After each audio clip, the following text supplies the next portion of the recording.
Yes, people, welcome back to Albert JTV.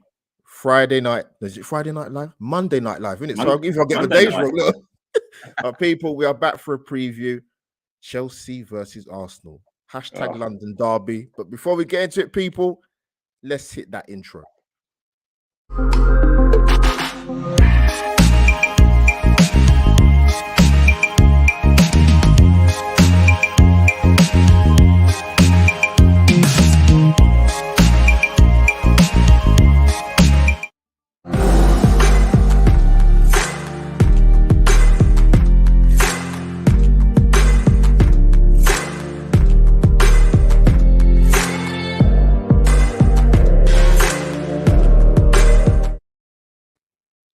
People, welcome back to Albert JTV. Let me get this right. Monday Night Live, Bank Holiday Monday. You know, when I was working Good Friday, it felt like a Saturday and so on. So people, as I always say, smash the like button, obliterate the like button, and subscribe to the channel if you haven't already. As you can see, people, the audio version will come out later again on the bottom of the screen with my Spotify and Anchor, so you can hear my dulcet tones, because people keep thinking I'm saying Dorset tones, as I pointed out when I did a podcast, but it's dulcet, people. I'm Southeast London, but trust me, it does make sense. But I have a very special guest. He's not been on my channel for a very, very long time. I haven't forgotten about him. No chance. I have Dorsey. Welcome back to Albert JTV, because the last time he was on here was the Euros. Still gives me nightmares, mate. Still gives me nightmares. No, welcome back, man. Welcome back, bro. It's a long time. Thank you, buddy. Yeah, nice to, like I say, it's been far too long since I come back on, so I appreciate you reaching out and getting me back on. Looking forward to it. Yeah, no worries, man. Yeah, no, Dorsey, man doesn't forget the people that I like to collab with, man. A discussion we can have many, many a time, believe me. Absolutely. But, plenty people, to talk about as well. Yeah, plenty to talk about. So I sort of want to start off with particular aspects with personnel before we sort of touch on the result against Southampton. Disappointing result, of course. Triple defeats in a row. And obviously we'll go on to the Chelsea game and what's possibly remaining for the rest of this season. But sort of the first thing I want to talk about, Dorsey, mate, is because people have asked me what are my thoughts about Granit Xhaka's interview, if people have seen it. Maybe some people haven't seen it on the Football Tribune. Yeah. I'll give you my 2 pennies worth. Go on. I think watching it for the first sort of 5 minutes, it kind of set the tone for what I thought I would hear for the rest of the interview. And that's what I will say. I didn't really see a lot of contrition personally from him. I didn't see a lot of accountability from him. No. I can separate. The thing is, Dorsey, right? Nobody in their right mind, and I actually put out a tweet last season about Granit Xhaka, and I said that, look, nobody will kind of not dispute the fact that social media abuse is not warranted. It's not wanted. We don't want to see it, whether it's sportsmen, any type of celebrity. Me and you, Dorsey, to be honest with you, it doesn't have to be a famous sportsman or sports person, but nobody's gonna condone that. I think that's quite universal, to be honest with you. And sometimes in life, Dorsey, for me personally, you might disagree, people in the chat. Sometimes in life, timing is everything. Yeah. We are, was it April 18th today? The incident with Palace happened a long, long time ago. I could even probably understand the interview if it happened a month after, a couple months, maybe even 3+ months. But it just came across to me like you're lumbering all the Arsenal fans within the same stratosphere. Not everyone at that game that day, not everybody that has Twitter and Instagram was abusing him or booing him. So yeah, that's my thoughts personally, mate. What was your thoughts of the interview as a whole? Along the similar lines to you, actually, I was surprised that it came about now. Like you say, it's so long after the incident occurred, and I think taking away from the player that it was, So obviously we all had issues with Xhaka before any of that happened. He already divided opinion before that. So, but yeah, I mean, the social media is horrific at times. And taking away the fact that he's a professional footballer that plays for a huge club, he is also a human being. So whilst you can't throw abuse at someone's family and children and expect someone not to react. And for me, I don't care how much you get paid, how much you're in the spotlight. It's difficult. You can tell by the way Granit Xhaka plays football. He lives on the edge, right? So he probably, to a certain degree, in some instances, he's probably got that trigger, isn't he? He's probably got that trigger that probably not going to take a lot to trigger him and for him to cause a reaction. We've seen that numerous times with some of the silly bookings and red cards that he's got throughout his Arsenal career. But what I will say is, the interview came at a very strange time. But for him to sign a new contract, I mean, he was virtually out the door. We all knew that there was talks with Roma, and it was almost a done deal. And Mikel Arteta has clearly made him a big part of his plans and wanted him to stay around the club. And now he's a happy player again. So I guess it's testament to Arteta to be able to convince someone that's been through that and to have probably 75% of the fan base wanting him out the club. He's always divided opinion, but it shows a very strong mentality to stick around when nobody would have blamed him for leaving. Nobody. But it's a weird one. It was all just like you said. The timing was very, very strange. We're in a very important part of the season. Again, it's a player that's divided the fan base. Again, we're in the results that we've had recently, and now that interview comes out. It's just another thing to distract everybody away from what we should be focusing on, and that was the frustrating thing for me. That it just didn't need to be now. Like you said, if it had been 6 months after the incident, fine. We move on, and it is what it is. But I guess talking from my perspective of him as a player, what frustrates me, and exactly what you said just then, is about the accountability. Yeah. Like, we don't mind people going in. I want to see people go in for big tackles. I want to see players going full in for 50-50 balls. But learn from your mistakes, man. And I think that's what frustrates us, is that the red cards he gets and the yellow cards and everything else he picks up is the same thing over and over again. You learn from it. We're all human. We all make mistakes. Most of us learn from them. He doesn't seem to do it, and I guess from my perspective, that's what frustrates me as a player. Because let's face it, every manager picks him. Every single manager picks him. He's been captain for Mönchengladbach. He's been captain for his national team. Up until that point, he was captain of Arsenal. There's a reason. There must be a reason why people don't leave him out and people speak so highly of him. But yeah, the timing. It was nice to see him come out and explain how he felt and why he reacted the way he did. But yeah, the timing was all a bit off for me. It just felt a bit random. Just releasing it in April, 3 years after it's happened. It seemed a bit weird. Yeah, because those are the thing for me. Like, when I watched the interview, and then I saw one thing I wanted to definitely look at was the comments afterwards. Yeah. There seemed to be a theme for me personally, and I think the best way I can put it, I'm not saying Arsenal fans telling you who to like, as a player or as a human being, or if you rate them as a footballer. But for me, for the ones that are quite hook, line, and sinker with Xhaka, a lot of the comments reflected that. To be honest with you, when I saw the comments, it did. It just.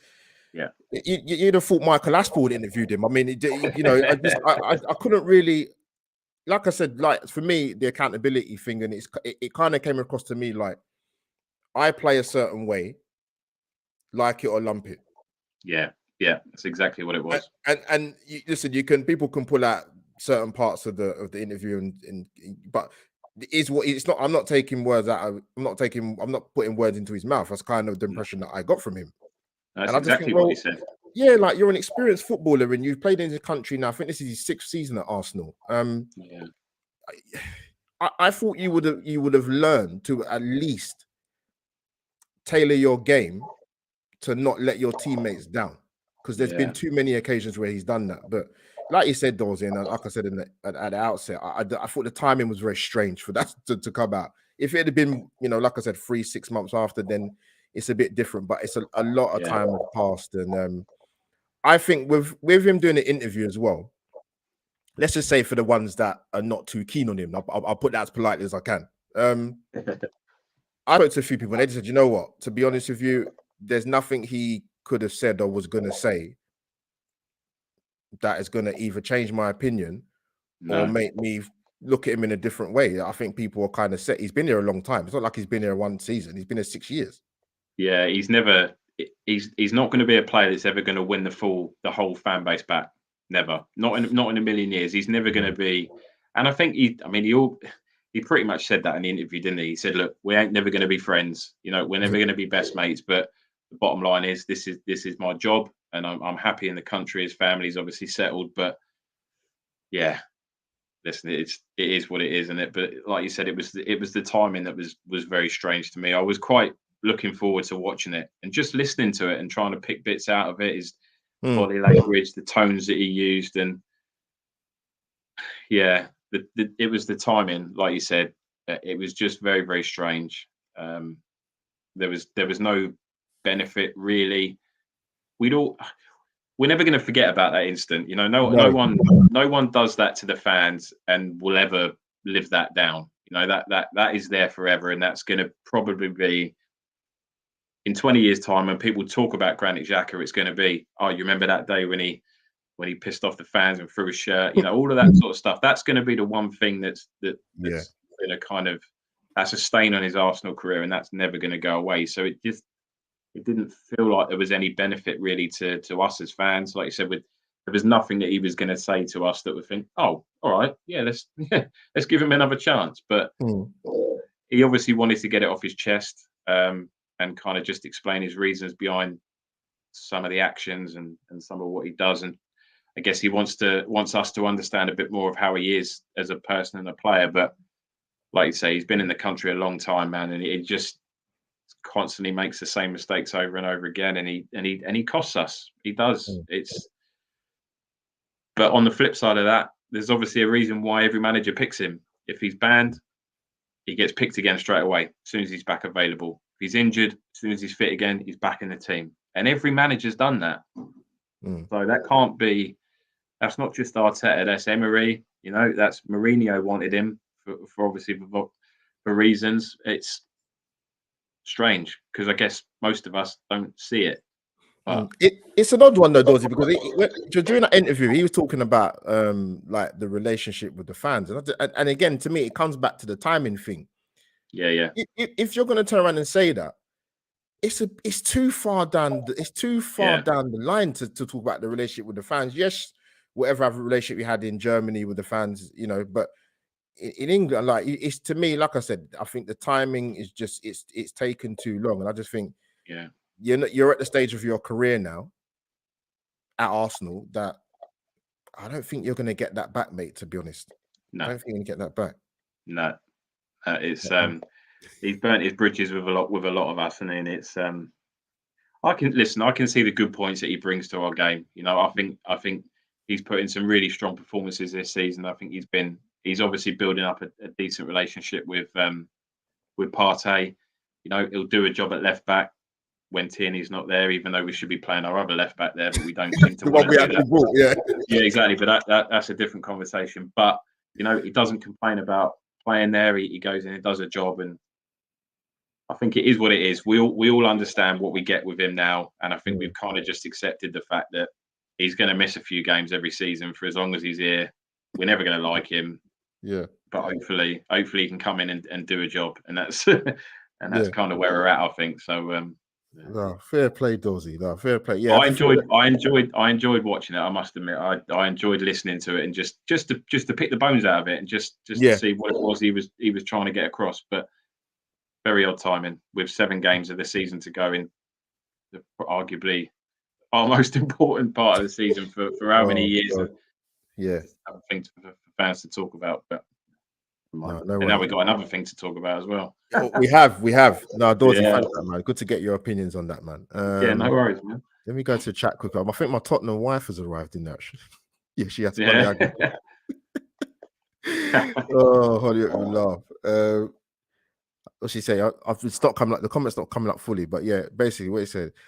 What's she got now? What she said? No, it's gone now. Yeah. Says, Good evening. good Up the evening. Saints. I've no leg to stand on, but I thought I would throw it in. Anyway. Yeah. I saw your result on Saturday, Holly. Yeah, it was it's quite interesting, wasn't it? Yeah. Brighton doing a double over Arsenal and Tottenham. Did you see their tweet saying North London is ours? Fair play to them. That's their admin. They've got that spot on, haven't they? God. Yeah, they have. No, we'll play it. Right, we're gonna move on to another player that has been obviously came up today with his quotes in an interview that he gave. I don't know when he actually gave the interview, Alex Lacazette, but for those people that don't remember what he said, I will give you a quick reminder. If I can find it, where's it gone? I'm going to tell you in a minute, Dorsey. Let's have a go. So let me see. Basically, he was talking about missing Champions League football, and there's many offers on the table. And Dorsey, it kind of comes back to what I said originally about Xhaka and about timing. Yeah. I mean, I'm in the camp, Dorsey. Now, a lot of people who are, I wouldn't necessarily say even like love Lacazette or are massive fans, but for those that were pushing for in terms of for him to get a year's contract extension, I was never on board for that, man. For me, you're moving on. You move him on. For the amount of money we paid for him, for his goals return, is not been great. I mean, this season he scored 6 goals in all comps, 4 in the Premier League. No goal from open play in the Premier League, I believe, since December last year against Southampton. His best return, Premier League wise, is 14 goals. And his best return in all comps is 19. And that was the 2018-2019 season. And that's his best return. Yeah. In 4 and a bit years, I think that's correct. 4 and a bit years, I think.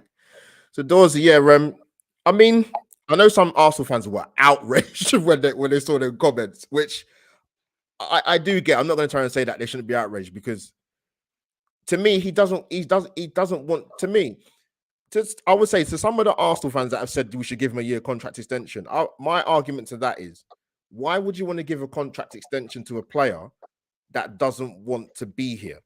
Yeah. Is it me, Dorsey? Does that not make any sense? No, it doesn't. No, it doesn't make any sense. We've put in so much effort and so much work to get rid of all the players that don't want to be here or are not willing to be on board with this process. But I hate that word, process. But the project that we're in, you know, and it's it doesn't make any sense to me either. You know, completely. It was a weird one actually. When I initially read the comments earlier on when I saw him, and I thought, is what it is. You know, he's gone at the end of May anyway, regardless. But then as the days worn on, and I've flicked through them a bit more, and I've reread them, and I've seen comments, and I've actually got to the point now where it's actually properly annoyed me. Just because I'll go back to the beginning, right? Oba left, yeah, his best mate, you know, his friend, and you know, they were so close, and he left. They gave him the armband. And initially, I thought he was in it, right? I thought he was on board with everybody. You know, everybody around the club was talking about him so highly. All the young kids come out and say how good he is with them. And I thought, okay, because I genuinely thought he might throw his toys out the pram a little bit when Oba went. You just because they were so close. So I was a bit worried about what we were going to get from him, but his work rate, you know, his work ethic, what he was trying to do, he was linking up the play, he was doing this, he was doing that, he was doing everything apart from what he's paid to do, and that was what's frustrating. But as the they shocked me more than anything, because I'm not surprised to know he's in talks with other clubs. You know, you would be, you know what I mean? You got a number of weeks left at the club contract wise, and then you can move on. So it's not gonna be a surprise to anybody that he's got offers on the table and he's talking to other clubs. But Yeah, I mean, misses Champions League football. Can you imagine? Unbelievable. You know, score a few more goals, mate, and you might be able to play in it next season, even if you are with us. But it as the days come on, and obviously Arteta's press conference the other day, you knew straight away. You knew straight away when he come out with that comment to say that there's personal reasons, or there's reasons why he's not about. Yeah, that's it. We ain't never ever going to see him in an Arsenal shirt again. And if we do, I'll be shocked. So it looks like Eddie might be getting a run in the team. Which, oh my God. Yeah, I know. For me, I'd stick Martinelli down the middle and Smith Rowe one side and Saka the other. And the thing is, Dorsey, he's reluctant. The thing is, Dorsey, he's reluctant. More than reluctant, he's never done it. So no, I know. It's a bit of a weird one. But yeah, I mean, in terms of Lacazette's comments, that he's, as the days come on and I've thought about it more and more, it really annoyed me actually. Again, it's just another thing, another player coming out, and the timing couldn't be worse. He could not have handpicked a worse time, coming off the back of 3 defeats, Chelsea next, and then to come out with that, and you just think, are you stupid, or are you just trying to upset people? What's the end goal there? We know you're going to go, and that's fine. None of us are. I'm in the same camp as you. You shouldn't even be talking about a new deal. You go out, you get rid of him, and you move him on, and you get a decent replacement that can actually put the ball in the back of the net. Because I didn't realise his return was quite as bad as what you just said. I mean, 14 goals as a Premier League return. That's awful for a £50 million player, and for a player that was scoring goals in France. I mean, probably tells you how good he is. If someone can, I mean, anybody can score goals. I could probably score goals in France, and it's but it's again, timing, mate. It's awful, and it's just not what we need.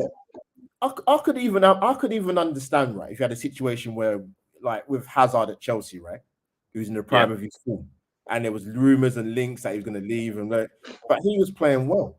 He had an output at Chelsea. You can't say that about Lacazette. So for him to turn around and to give the interview and then say what he said, he talked about you missed Champions League football. Yeah, come on, like 6 goals this season in all comps.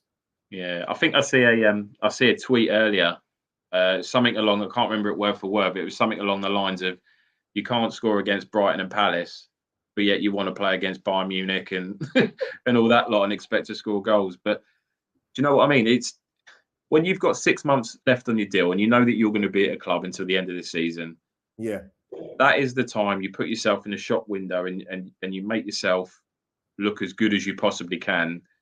And the bottom line is, he is a centre forward, and he hasn't done his job, and it baffles me why there would be so many clubs after him, because I just don't see what it is they're looking at.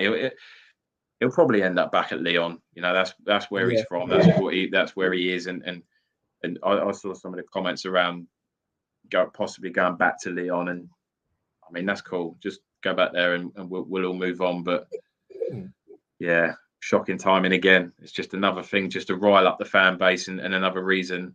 Arteta now is in a position where he can't do right for doing wrong. We haven't got, as much as we don't like to admit it, what's the other option? If Lacazette's fit, what's the other option? You can't play Eddie. You can't. It's just, he doesn't give you anything more than what Lacazette does. He runs around a lot, gives away a lot of free kicks because he's chasing the ball down, and he doesn't score goals. He's exactly the same as what Lacazette is. He's no different. And it's just, I'd rather get Balogun back. And give him a chance. I'd rather do that. Or you take a punt and you stick Gabby down the middle, and you go with Smith Rowe and Saka, and maybe even try Pepe down there. People have mentioned that as an option, as false 9 or whatever you want to call it. But even with him, they weren't playing. Mate, I mean, he's as good as gone anyway. I mean, Oba, Laka, and Pepe, I mean, they were so close, all 3 of them. And as soon as Oba went, Laka was upset. Now Laka's going to go. Pepe's going to want to go as well. And that's fine. I think as a fan base, we'd probably be quite glad to see the back of those 3 players and get in people that want to be here. because that's all we want as fans is players that want to fight for the shirt and do the best for the club. So get him out as soon as you can. Get him out. Get rid of him. And just get someone else in.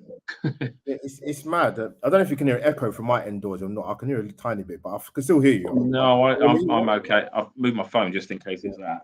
Can you hear me? Can you hear me all right? Yeah, I can hear you absolutely fine, mate. Yeah, bloody technology, man. I tell you, man. It's annoying. yeah. you do all the checks before, and you still get feedback. People in the chat. Is that any better? It might have been my phone. That's all right. People in the chat, thank you for joining me and Dorsey. Like I said, Dorsey's Twitter details are going along the bottom of the screen and in the box. So go and give him a follow, man. People, man. Don't think about it. Go and do it, as I always say. But yeah, the last thing I'm going to talk about. Dorsey, man. When I saw this, right, I'll be honest with you, I didn't know what to think. When I saw the tweet from David Ornstein, as many people saw this morning, about Arsenal hiring external consultants to help improve the culture at the club. The firm, I believe, is called People Made, basically to go into the club from top to bottom to look at the culture and review it. Yeah. It is. I said this to one of my guys I spoke to earlier today. So I don't know what to. There's people that will look at that and think, well, they'll laugh. To be honest with you, there's other people that think, you know what, you've got consultants for a reason. You know what, regardless whether they're good at their job or not, they're consultants. They get their money. They don't really care. They'll do what they'll have to do. But what do you make of it, Dorsey? Like, they're bringing in consultants to look at the culture of the club. My issue is, before you answer, devil's advocate, right? Listen, I'm not one for shooting down ideas or looking at other alternatives to try and improve an organization or a club, whatever way you want to put it. Yeah. If this happened 6 years ago, I'll be like, you know what? I'm not gonna actually, kind of sniff at that, but I look at it now and I think, well, I mean, what's so wrong at the club that you have to bring in consultants? But then I look at it and think maybe other clubs have done it, but I just think as well, you know what, Dorsey, right? If it was any other big club, would this even have come out? Well, I mean, it goes back to Granit Xhaka's interview, doesn't it? And what Mika Richards come out and said, it's Arsenal. So people jump in on it, people lump in on Arsenal. They do. And it is something. We've all had a pop of the referees throughout the season with the amount of tweets that have flown around the last couple of years about penalties that we've not been given and penalties that have been, all of that. Everyone's got an agenda against Arsenal, and it is the way it is. But what did you make of it, man? I personally, I think it's a good thing, right? And I'll explain why. I think that the minute we walked out of Highbury, we lost our identity, right? And that can happen. That can happen to any business or any club or in any walk and that can happen when you make such a significant change, when you've got such history, such tradition, all of those things. And I'm a traditionalist, right? I love all the things. I like going back to the days where the captain picked the sleeve lengths. You wore short sleeves, long sleeves, right? He made that decision, and I love that. And for me, that is always what set Arsenal apart from different clubs. That was those traditions, what made us what we were. And when we left Highbury, we lost that completely. And no matter what Arsene Wenger did, we never got that back. And for me, throughout the time, we lost it more and more, and we've got further and further away from what we were as a club. And the one thing people could have their Arteta in, Arteta out. It's a whole nother argument. But taking aside from him as a manager, what I think he's done at the club in terms of getting rid of the players that don't want to be there, he's got a clear idea. If you're in, you're in, and we're in it together, and that's it. If you're not, even by 1%, you're out. And I love that. I love that ruthlessness, that it doesn't matter who you are. Oba, I mean, everybody's got their opinion about whether we should have kept him to the end of the season. We're not going to get top four because we let him go and we didn't replace. Everybody's going to say that at the end of the season if we don't get fourth. And there is an argument in it. But for me, you look at some of the players that have walked in and out this door in the last 10, 15 years, and you just think, how are these players wearing the Arsenal shirt?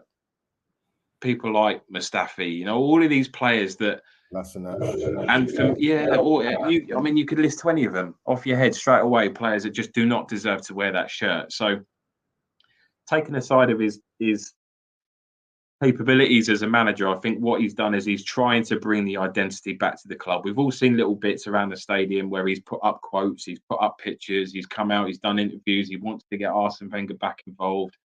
For me, he's trying to bring us back to what he's trying to link us back to our history and our traditions, and I'm all for that, right? That's why I love this club, is because we were always different to everyone else's. We always did things with a little bit more class, and we lost that massively. So again, it's weird timing that he's come out, and all of these things have come out in a week. The Xhaka interview, the LACAZETTE news, and this has all come out.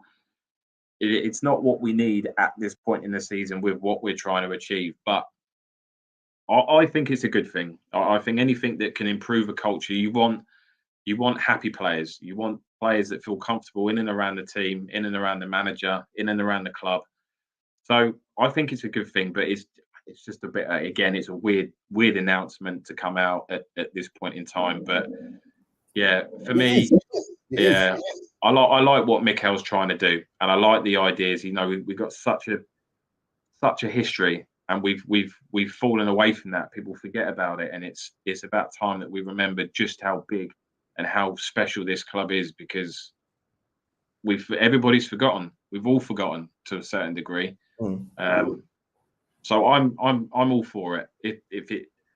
You probably shouldn't need consultants. You should be able to do it yourself, and you sort yourself out inside. If Mikel thinks it's a bigger problem than he's got time to give it, then maybe you get someone else in to help. And I've got no issues with it, really. I think it can only be a positive move. It's just weird timing again. You just took the words out of my mouth, because the thing is, we've got 7 games to go, right? Yeah. Like I said, I'm not adverse to changing culture, because it needs to be changed at Arsenal. This is not something new. No. But for me, it either should have happened sooner, as in years, or see the season out, bring in 600 consultants if you need to come the end of the season.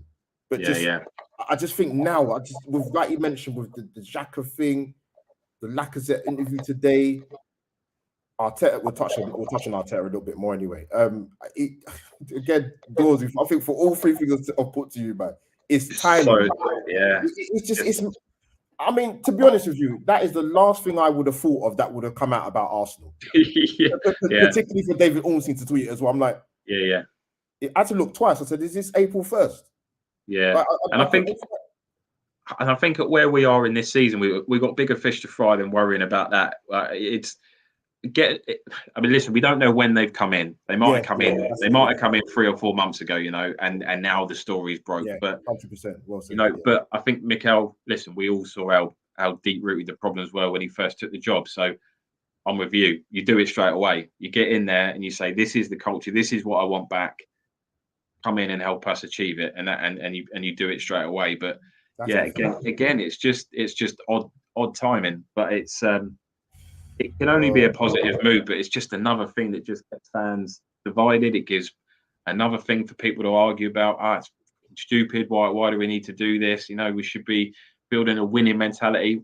But that's what we're trying to do. And I do think we are taking baby steps towards that. It's not as quick as everybody wants it to be, but I think we're on the right path. And you have to have a solid foundation. And if that means that culture is the foundation that you build on, then you do what you need to do to achieve it. But it's just not what we needed right now with 7 games to go after 3 defeats, is it? It's well said, though. Honestly, I agree. Well said, man. Like, it is. It just, because Arteta does go on about the culture a lot. He speaks about it a lot. He spoke about it. He does. And I just thought, well, if, like you said, let's just say that maybe the consultants have been here for however many months. Let's just argue. Let's just say that. Okay, cool. I mean, obviously, it's not working presently at the moment. So no. We'll see. We'll see how this plays out. But I was very surprised when I saw that this morning. Or whenever it was tweeted, I was like, really? Yeah, like you said, it was the one thing I didn't expect to see No. tweeted out this morning was, transfer rumours, players leaving, players coming, but not fucking consultants coming in. Who are they called? They're called people made, Dorsey. Yeah. People made, yeah.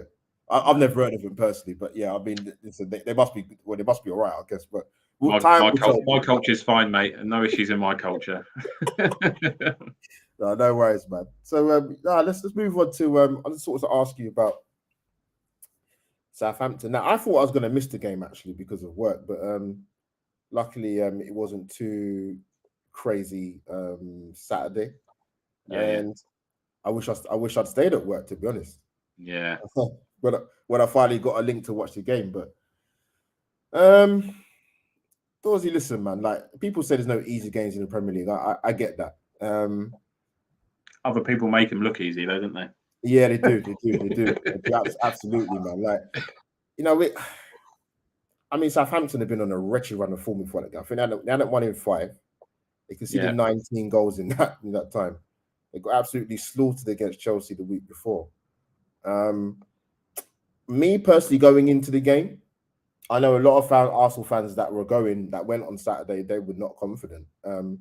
I thought Arsenal might nick it just because Southampton's form has fallen off the cliff. But you could have argued the same point against Brighton, who actually form was even worse. Yeah. And they came in the Emirates and took 3 points. But I thought Arsenal would nick it. Unlike the Brighton game and the Palace game, which we was wretched. That wasn't the case in Southampton. We had a lot of possession. I mean, possession wise, 75, wasn't it? 75%. Yeah, 76 possession against Southampton, 65 against Brighton, 69 against Palace. But then you analyze sort of the 3 games. And I said, look, Arsenal the minimum need to take 7 points out of 9 when I looked at the 10 fixtures left, right? Yeah. Minimum 7 for them first 3. So I'm taking none. Yeah. And then obviously the result on Saturday. But like I said, you know what? My biggest issue with Arsenal, actually in recent years, not just this season, is our inability to score a lot of goals. First and foremost. And that's even when Aubameyang was here, by the way. Yeah. And even the Saka chance. Now, listen, fellow Nigerian and star boy and all the rest of it. But when you have to be critical, you have to be critical. Not good enough. Yeah. Should have scored. Absolutely should have scored. And you get in front of them kind of games, you're playing against a team that is rocking in confidence, you get 1-0 up, it's a different game. But to concede before half-time was a killer.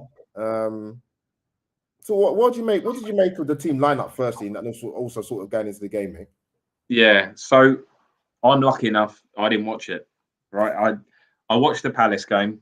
I went to the Brighton game with my boy, which was only the second time actually I've ever seen us lose.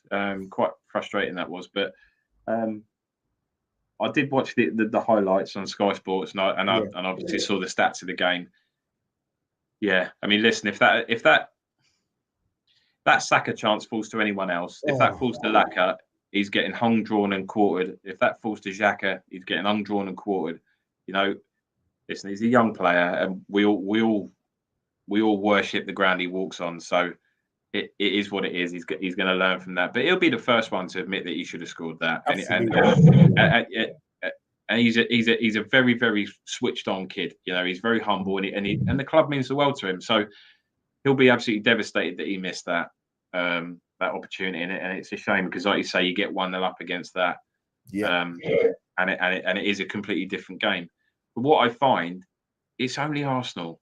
We come up against these teams that are on wretched, like you said, wretched run of forms, awful results. And to a certain degree, you can see it coming. Yeah. You can see it coming. You think, I thought it was going to be Newcastle earlier on in the season when they hadn't won a game in the first 4 months or whatever it was. I thought they're going to beat us.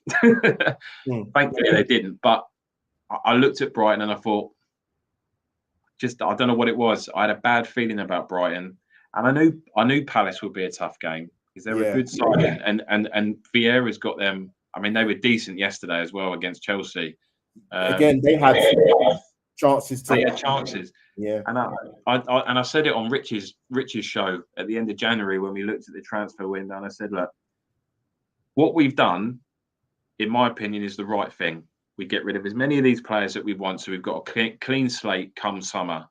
But we have left ourselves very, very, very short. And it's a risk. If it works, it'll be the greatest manager alive. If it doesn't, which at the moment looks the more likely outcome, it's just, I mean, I've seen tweets today about people trying to organise a plane to Arteta out, you know, all of those banners again, and that's going to start. And I just think I saw that as well. Yeah, I just think, I mean, people have not got better things to do with their time. I mean, really, I mean, I love my football club. I love football. I've got kids, I've got family, I've got people. I've got better things to do in my life than trying to organise someone to fly a plane over the stadium with a banner. I don't understand people got so much time in their hands, but yeah, we took a huge risk in January by not replacing Aubameyang and getting another option in. We clearly got dangled a carrot with Vlahovic, and we went all in for that, and that didn't work because he didn't want to come. I could have told you 2 weeks after we were interested that he didn't want to come, but never going to come. Someone was obviously feeding us something to say this deal could happen because we were all in on that. But you look at people like Luka Jovic, he's not played barely a minute for Real Madrid, and even you take him on loan. But I'd rather get the right players than just buy players for the sake of buying players. I don't know, mate. I don't know what's going to happen for the remainder of the season. And the Southampton game was, like I said, we didn't play bad. It wasn't a bad performance. No, like I said, I only saw the highlights and the stats. But if you can't put the ball in the back of the net, you're not going to win football games. It's as simple as that.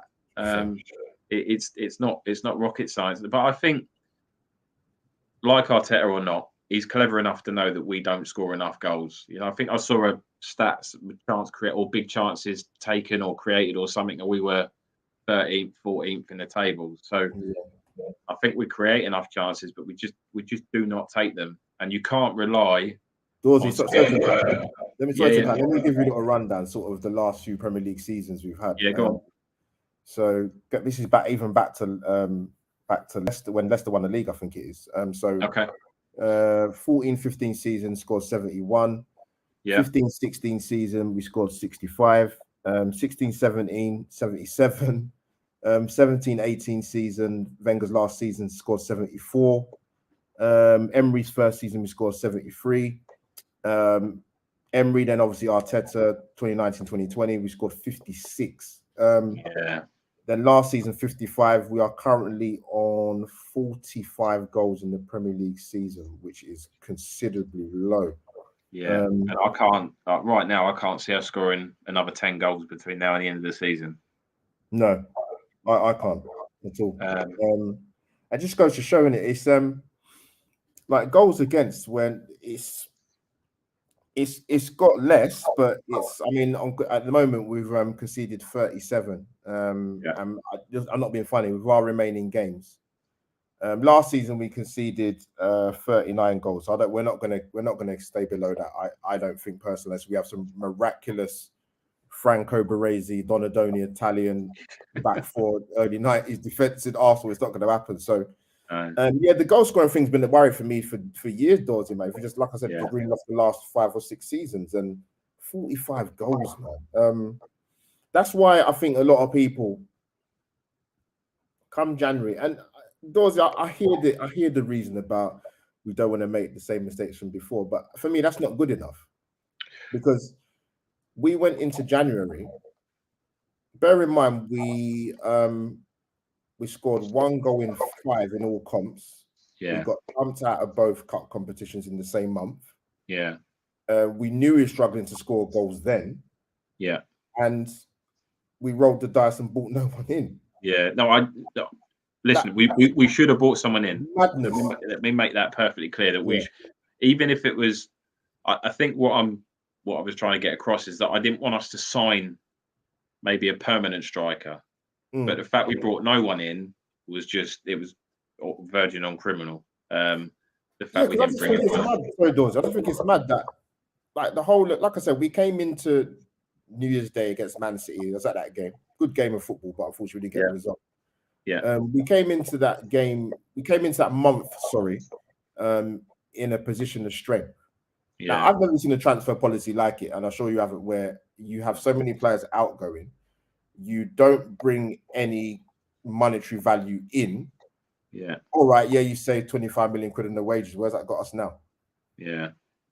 Like, even if he wasn't going to sign anybody on the permanent, you're trying to tell me across the whole of Europe, South America, you also couldn't find anybody. Yeah, no, I agree, mate. There definitely should have been options come in. I mean, we're now short in a few departments now, aren't we? I mean, I don't know what's happened with Tomiyasu. I've seen various different stories. He's either not fit or he was the player that was involved in that betting scandal that came out months ago. I've heard that one, yeah. Yeah, I mean, I don't know. Whatever the reason is, he's not available. Tierney's now done for the rest of the season. And Tavares. And that's the thing, you just touched on it, Dorsey. I was going to come into it, like, and that's not even before you mentioned that's not even including injuries. And also what you've got to bear in mind as well with the last couple of years of the Premier League and having COVID, players are missing going through COVID. So that's another factor on top of the injuries and having a thin squad. Now, people say, and I said this, I think a lot of Arsenal fans have said it now in the last, I'd say, 6 to 12 months. I said it last season, maybe even the season before last, or with this current regime in terms of Edu, Vinay getting the promotion and Arteta being there. Like, I mean, you look at it, Dorsey, man, like Josh. I mean, this is what winds me up, and even big up Sophie, when I was on Tom Canton's channel the other day. Like, these men are like Dorsey, these guys are businessmen, man. Businessmen that I know, they're ruthless. They like winning, they like being successful. Yeah. I'm not really sure. Like, even if you're not going to be someone that knows the history of Arsenal and you don't know about Charlie George and the 88-89, at least put people in charge that know what they're doing. No disrespect to Edu and Arteta and Vinay getting a promotion. He's at the game yesterday for the women's. I wish I'd have been there and spoke to him personally, but I mean, whether I would have got to him, I'm not really sure. But and I just think, come on, man. Like, you guys are serious businessmen, man. You're not stupid in what you're doing. Like, the love you have for the Rams and you're pumping money into the new stadium. They've now won the Super Bowl, being in 2 finals in a row, whatever. Like, even if you had, like, I don't know, 10, 20% of that feeling you have for them, and look at Arsenal and say, you know what, they need a bit of help. They need a little bit of help. Yeah. Like, I'm not sure if they've got that in them, man, to be honest, Dorsey. You know what? The way I look at it, right, is you look at clubs like City. We can't do what they're doing, right? That's well, we probably could, but our owners don't want to, right? No. So even if they wanted to, you're not going to compete with them, right? So what it looks like from the outside looking in, what they've looked to try and do is they've taken a huge gamble by getting people in that know the club, because let's not forget the fact that Edu, he's an invincible. Arteta's been at the club, he's captain the club. So these guys will, I hope, want the best for the football club, right? So first and foremost, they're going to want to do well for the football club. It's Arteta's first managerial job. He's not going to want to look stupid. So he's going to want to do the best job. But they've had to try and do something different because they can't do what City do. And if we carry on doing what we were doing, that's not going to work either. So this process that we keep referring to in this project that we're in, it will it's only going to go one way or the other, right? It's either going to be very successful because we've got a foundation of a young bunch of kids that are through. They love the club, they're from the club. They want to be here, and you got managers and you got Edu that I'd like to think want to do the best for the club, but it's either going to go bang, and we're just going to continue to progress, or everybody's going to fall flat on their face and we're going to have to start again. right? There's not going to be any middle ground with this. And that's the issue. Like, I understand if you had a couple of people that were, well, not a couple, probably one that's inexperienced. Not. Yeah, it's the whole club. No, Yeah, they're all. Everybody is learning on the job, including most of our players. Right? Let's not forget people like Saka and Smith Rowe. These guys are still learning Premier League football. You know, they've got a huge amount of experience for their age, but it's not the experience that you need. You know, it is what it is. It's like they say, doors, isn't it? Like it's all having the likes of Saka and ESR come through, but when I look at the senior pros around them, and I was on a podcast, I made a good point. You look at the likes of Mount at Chelsea, look at the players he's got around him. It's not even in the same league. No. You look at any young players coming through at Liverpool. I would say probably Trent and probably Harvey Elliott, as has been mentioned before. Like, look at the players they've got around them, Dorsey. You look at Saka and ESR. Like, with your experienced players, or players that have been at the club a long time, that you're not coming into a situation where you've got players that are, you could argue, winners, and you could also argue that yes, you can be experienced, but are you actually productive, and are you giving 7 out of 8, 10 performances? No. I think that's the problem. You look at Saka and Smith Rowe. Who are they looking at in that dressing room? They're being looked at. They're the ones that are being looked at, because come the end of the season, regardless of where we finish, they're going to be the ones that are going to come out of this with their heads held high. You know, they've done, I think, as much as they possibly can to get us to where we need to be. You can't ask of any more from them, and that's what frustrates me. It should be players like Thomas Partey. You know, that guy is an experienced football player. Yeah, he's played at the highest level at Atletico Madrid. You know, he's been drilled ridiculously by Diego Simeone day in, day out and it's they're the kind of players that they should be looking up to. But we've taken a different route. We've taken a different option. We've gone young goalkeeper, young centre backs, you know, and that's where we are. That's what we're going to try and do, in the hope that 2 or 3 years down the line, when these players are at 23, 24, 25, it's going to go bang. And if it doesn't, because I agree. I've seen a lot of people putting out tweets recently to say that, I mean, why is Bukayo Saka going to stay for 5, 6, 7 years if we're still building? You know, he's 20. Was he 20? 20. You know, he's not going to sit here until, regardless of how much you love the club, right? The days of Tony Adams and Steven Gerrard, they're gone, right? John Terry's, you're not going to see them anymore. Football's a short career. It is, man, and and I wouldn't begrudge them. I wouldn't, if we're not progressing and we're not matching their ambition, because let's face it, him and Smith Rowe and Martinelli, them three are going to be world-class players, right?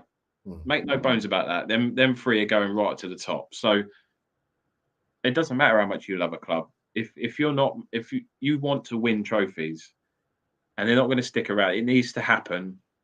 Listen, come the end of the season, even before we played the first 3 games, right? Even before that, I think the club sat down and said, right, let's get back into Europe. So top 6, right? We get back into the Europa League. We get out all the deadwood, get to the Europa League. We build again. And then the following year, we go for top 4 and we get Champions League football. And then they're 21, 22. Then you might get a bit more time out of them. And it looked like a few weeks ago, we were ahead of schedule. It looked like we might skip the Europa League and go straight back into the Champions League.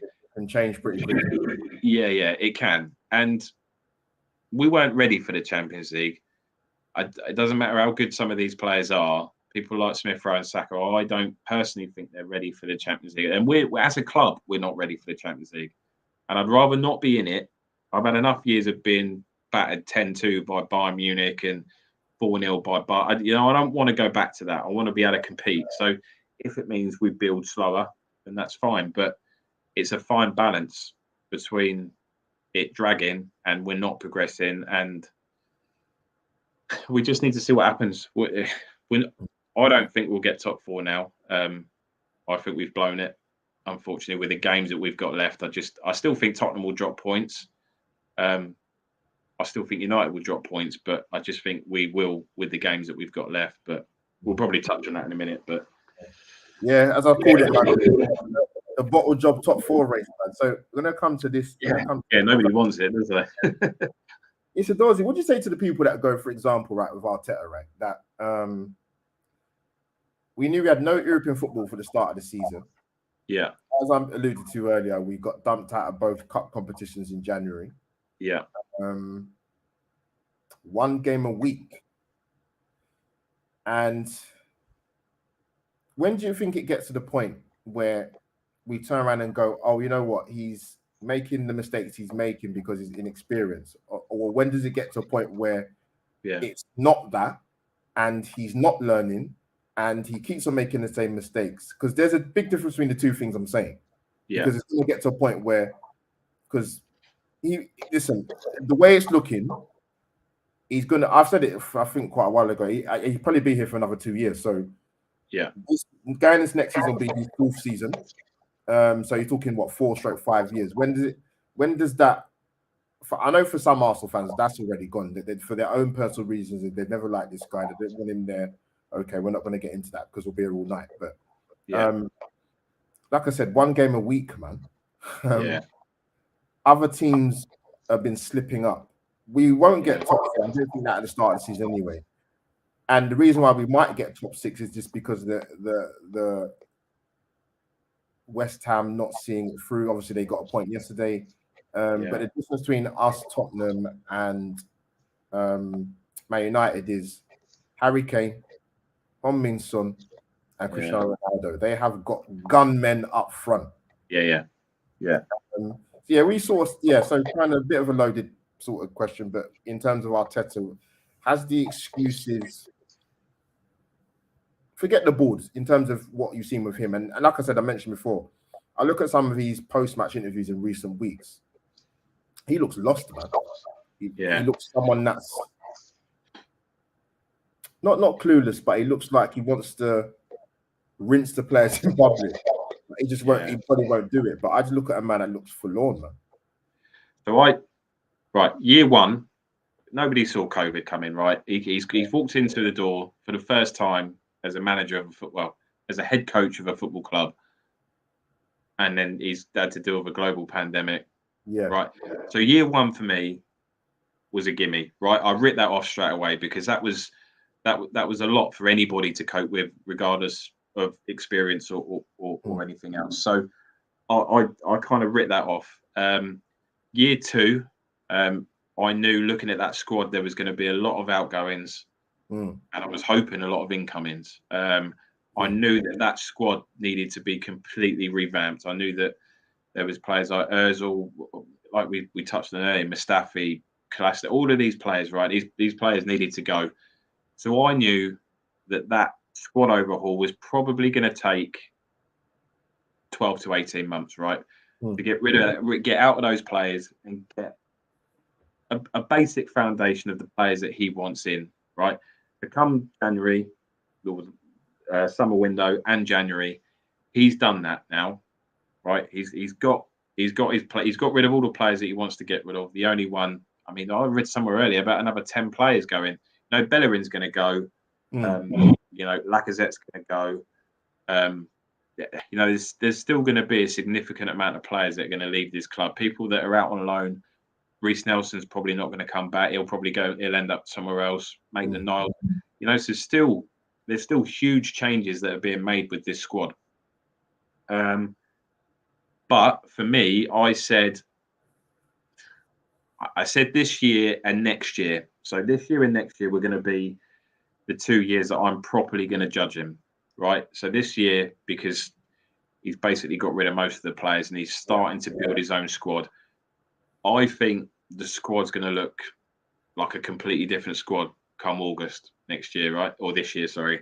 And I think if we don't get European football this year, which I still think is a reality because we can't score goals, and if you don't do that, you're not going to pick up points, right? If we don't finish top 6, big questions need to be asked, right? Because and not just of Arteta, right? Because this is a club decision around the transfer policy that we took in January. Yeah. And I like Arteta. I am an Arteta if you want to call me one of them. I like what he's trying to do. And I've seen huge improvements in certain areas of the team and in and around the club. But ultimately, you have to win games, right? Results. Of course you do, right? So, and I know these young players are going to make mistakes. I'm expecting a few bumps in the road. What I didn't, and the rhythm that I thought we broke was one bad result turning into 3 or 4, right? Because that was what was happening 12 months ago. We'd have one bad result, and you knew the next 3 or 4 games were going to be pretty poor results, right? I thought we'd broken that habit and we'd have a bad result, but we'd bounce back because we did that a couple of times as well. We had a bad result, but we bounced back straight away. So that again shows signs of progression, improvement, whatever you want to call it. But now we've done it again, and we've fallen back into that habit at a crucial part of the season and a part of the performances that I thought we'd got rid of. It's systemic. That's the problem. Yeah, it is, and ultimately, everybody, including myself, is going to look back at that January transfer window and say we got it hugely wrong, right? And I think the only reason they did that is because we weren't going to be playing Thursday, Saturday. You know, we didn't have Europe. You know, so they thought we could probably take a gamble here with playing. We'll see how far we go in the comp competitions, but we were never going to win them, were we? Let's face it. They weren't. We were never going to push hard enough to try and win them. But now that we've only got one game a week, was kind of looking at, all right, well, if we don't get any injuries, then we shouldn't need a big squad. But it only takes 1 or 2, and unfortunately, we've picked up in crucial areas that players that made a huge difference to us earlier on in the season, i.e. Tomiyasu. He was brilliant when he came in. We all loved him. Tierney as well was getting better as the season went on. And Partey looked like the player that we thought he was going to be for the last 3 months. He's been phenomenal. And missing him is huge. But in terms of Arteta, for me, I had it as this season and next season were going to be the 2 that I was really going to properly judge him. But for me, the one big thing he needs to learn, and he needs to learn this very, very quickly, is his in-game management and his substitutions and what he can do to turn games around. Because recently, he doesn't. If something's going wrong, he doesn't seem to know how to change it, or we haven't got the options that he can bring on to change it. Yeah, it's either one of those things, but either of them come back to him essentially because he brings in the players that he wants to bring in, and he makes the in-game substitution. So that's the frustration. And we all complained about Arsene Wenger towards the end, saying we've only got a plan A. Nobody had a problem with that plan A for the first 10 years when we were winning Premier Leagues and FA Cups all the time. But the second part of his tenure, when it wasn't going well, we still didn't have a plan B.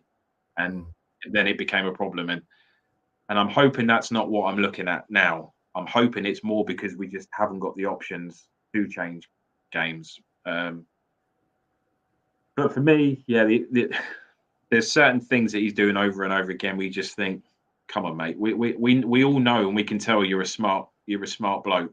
And that's the thing. It's not. I said this before. To me, it's not inexperience for some decisions he's making. It's just pure stubbornness, and that's two completely different things. And he's not learning. So, Dorsey, would you offer him a new contract? I think, whether it's right or wrong, I think we've gone too far into this project to change it now. The upstairs won't do it. That's the problem. Yeah. So I think they've invested too much into Arteta now. The only way he loses his job, and this is not whether I think this is right or wrong, is if we finish 8th. Yeah, 8th, 9th, 10th. If we're not showing any progression again, then I think that you have a conversation. But if we finish 6th, you can't not look at that as progression, whether we think it is or not. And listen, United are shit. Tottenham have got Harry Kane, and he will get them through the season, but they're a poor side as well. Yeah, Son, Kane, and Ronaldo. Yeah, massively. If you put Harry Kane in our team, right, it's a different story. We probably finish third, and I reckon we nick it above Chelsea, right? Because they have they've had some poor performances as well recently. So yeah, it's for me, I would give him a new deal, but it depends on how long that new deal is. I wouldn't be looking at a 4 or 5 year deal. I would say that, right, you've got us to where we're back in European football. So this now is where you earn your money. We have to get back into the top 4 next year. And if you don't, that is it. We make a change and we do something different. It has to be as black and white as that, because he's got to a point now where, say what you want about the Cronkies and how much money they've put into the club, they've backed him, right? He's gone out and he's picked the players that he wanted. You know, he spent 135 million we spent in the summer. 150. Yeah, so they've backed him, right? They've given him money. By all accounts, they're going to do that again in the summer. They have to. We've got no players, but they can't not. And the players that we're going to get rid of, we're not going to bring in a significant amount of money to go and reinvest. The players that are going to go, so they've got to back him again. Like I said, there are things that I really like what he's doing, right? And he comes across as a good guy that wants to do the right thing for the club. So I'd maybe give him a year's extension. I wouldn't give him anything more than 2 years, but if I did, you would be making it perfectly clear that, right, this is what we need from you now, right? You've done your learning on the job. You've had 2.5 years in the job now, and you're going into your third and fourth year. Yeah, we've got to jump quick, because the progress has been slow, right? People aren't happy with how quickly it's going, and that's the problem. People want it like that, and that was never going to happen because the problems were so deeply rooted. But the short answer to your question is, yeah, I probably would give him a new deal, but certainly not anything long term. And I would make it perfectly clear that we've backed you. We've got rid of the players that you wanted rid of. We've got the players in that you want. Now you've got to go and earn your money, and you have to get us top 4. If not, that's it. We do something different. Well said, Dawes. But the club won't do that. The club won't. Who's going to do that? Who's going to do it? Josh ain't going to do it, is he? Let's face it. No, he's too far invested into this whole. They're all in this little process. Yeah. Yeah, they're all in this little pack together, aren't they, Edu? Because they're all learning on the job. So they're all pointing at each other. You know, we all see that Spider-Man meme that flies around where they're all pointing at each other. That's exactly what they're doing. Right, what would you do here? What would you do here? And it's so if one of them fails, they all fail, right? So if Arteta fails, if they make a change in manager, Edu's got to go. Vinay's got to go. Josh needs to do something different. He comes out and he says the right things in the last 12 months, and he's shown his face a little bit more. But it's not enough. They're not as invested in it as we want them to be, and it goes back to your point earlier about the Rams and what they do with that. If they just gave us 20% of what they give to the Rams, the progression would be there. Yeah, and that's what I don't understand. Like, you're businessmen. You're not unsuccessful business people. You like to win. Like, if you didn't like to win, then why would you put so much time and effort into the Rams? Yeah. You're not doing it. And this is not a club that's making money like it used to, right? Yeah. It's not fourth every year. You haven't got that Champions League revenue. You know, this club is not making the money that it used to. So why would you either cut your losses and you get rid of it and you let someone else come in and do something different, or you put a bit more into it? You can't, because all they're going to do is lose money. It doesn't make any sense to do anything else. You either sell it and let someone else come in, or you invest and you try and put us back into a position where, as businessmen, you can start to make money again. Yeah. Not rocket science, is it, really? We've sorted it out on a podcast on a bank holiday Monday night. Listen to me, Dawsy, man, a bank holiday, man. You know what I mean? But no, with me, Dawsy, me personally, it's not, like I said, it's nothing. Whenever I've spoken about Mikel Arteta since he's been there, I've just kept it purely football, man. And I always say the acid test is your eyes don't lie to you. And to me personally, this season's been a massive concern. Yeah, I get the injuries, I get the thin squad, but just some of the decisions he's made, Yeah. and I wouldn't give him a contract. I'd say, I, Mikel, I can see both sides of the argument. I can say see it. thanks, but no thanks. And for those that want to jump on the bandwagon and go, oh, you're going to get, you could ask that of any manager who's struggling, whether they're inexperienced or experienced. Yeah. There's always someone out there, man. So don't tell me about there's no managers out there. There is. Yeah. It's just whether it's just whether Arsenal are prepared to give the managers what they want. I don't think they're prepared to do that in terms of when Luis Enrique was linked with the job. Because he told them straight, look, I was thinking about 14 million pounds a year. And then obviously on top of that, whatever he wants in terms of maybe backroom staff and players coming in. But again, it comes back to the one word, it is with most top football clubs, are you willing to be ruthless? Yeah. It's not a sentimental business, man. No, it's good on the touchline, or he's young and and all this and fresh ideas. That's great, but it comes back to what many people thought at the beginning. It's a lot. Sorry, mate. Just to no, that's all right. What to give a manager his first job? I think him and Lampard are suffering from the very same thing, is that they haven't done their apprenticeship. Yeah. More so Mikel Arteta. More so him. Yeah. These guys are not going to turn around and say no if they're offered a job at Arsenal or Chelsea, but that's not even the point I'm making. The point I'm making is, if the clubs are, I'm going to say it, stupid enough, right? I don't care if they're good playing careers or not. Yeah. Gerrard's a bit different because, and I'm not saying this to be, I'm not being disrespectful to Rangers at all, because they're a massive club in Scotland. I get it. But at least he's had a few years there where he's had a few seasons under his belt. And he's out the limelight there as well, isn't he, Gerrard? He's not under the. If it had been anywhere else in the Premier League, the spotlight would have been on him. The pressure would have been a lot more. Yeah. The only argument I would say to it is, you look at United, right? I mean, Arsenal and United were both in very, very similar positions in the sense that you're trying to replace a manager that's been there 20 plus years, right? Yeah. That's tough, man. So they would have built their own culture, their own. The club is what they've made it over that period of time. So I always expected us to have some big bumps in the road. I knew it'd be a while before we got it right, and we're a couple of years behind United in that because Ferguson left a little bit earlier. They're still recovering. I mean, I would go as far as to say that United are in a worse position than we are, right? Because their transfer policy has been completely different. If it hadn't been for Ronaldo this year, they'd be absolutely knackered, right? And you're putting all your trust into someone that's 37 years old. And I love Ronaldo, mate. That guy is a machine. Like, what he's done is just phenomenal. But you're putting your trust in someone that is not going to get any better. There's only one way that he's going to go. And I think they're in a worse position than we are. And I guess that's maybe they've looked at that and think that we have to do something different, because you keep chopping and changing managers.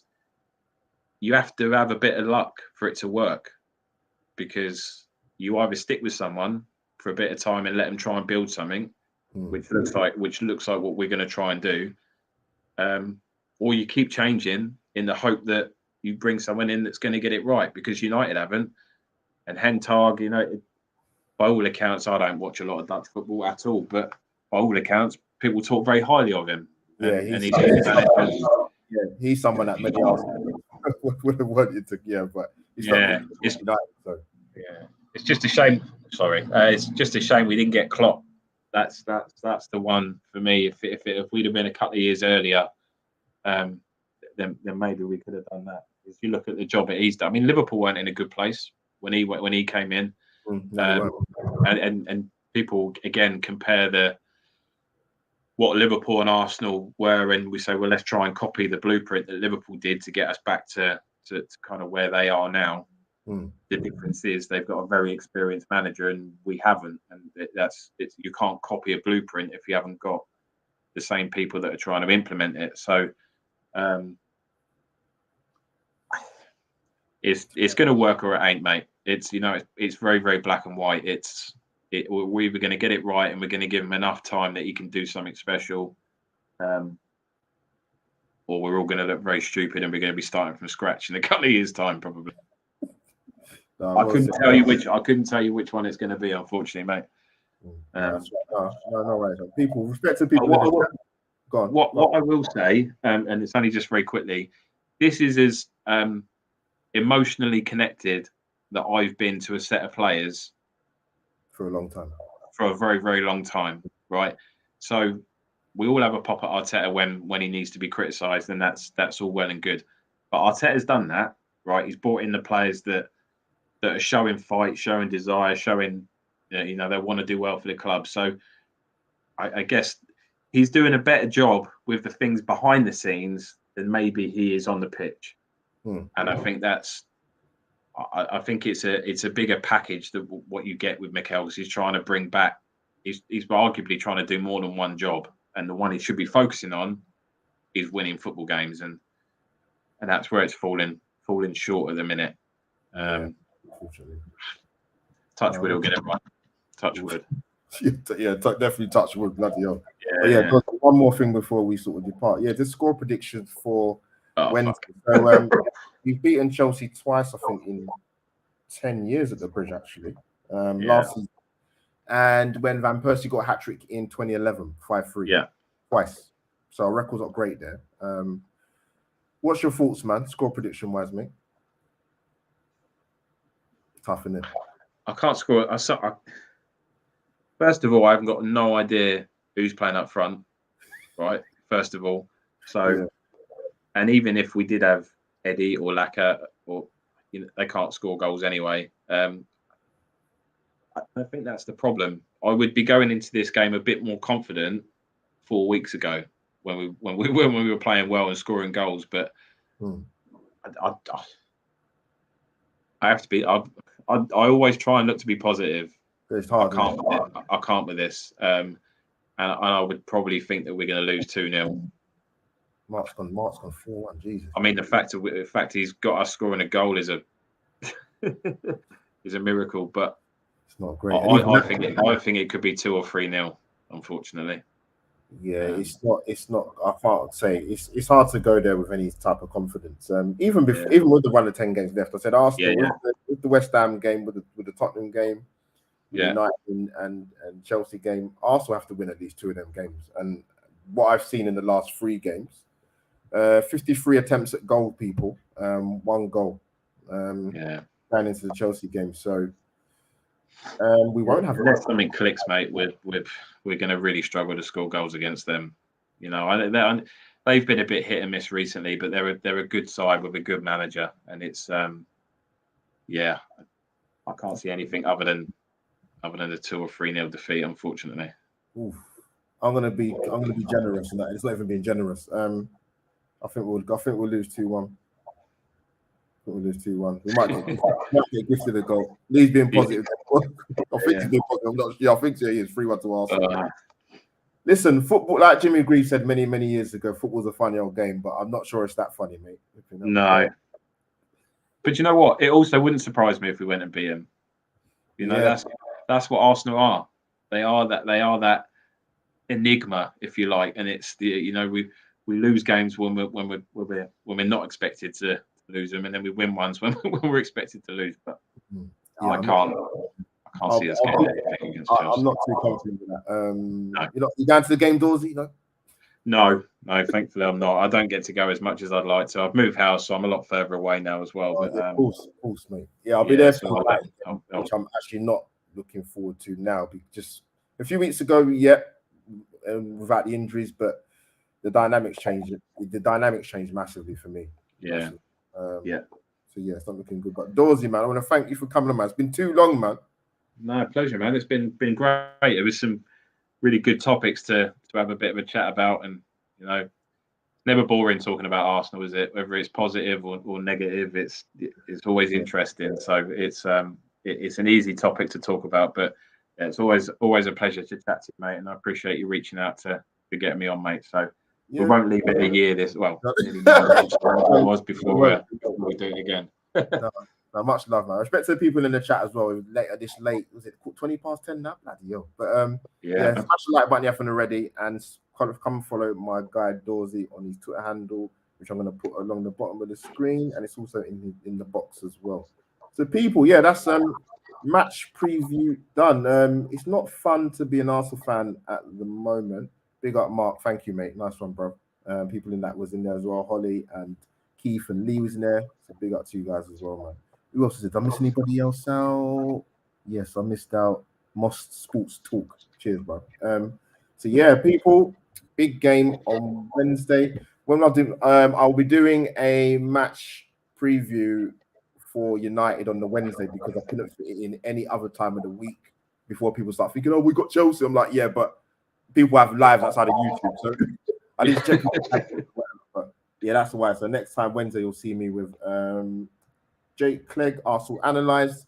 We'll have the two United boys at Football One and Callum McFadden. So it should be a good show, man. But people, that is Albert JTV over and out. I'll see you soon on Wednesday.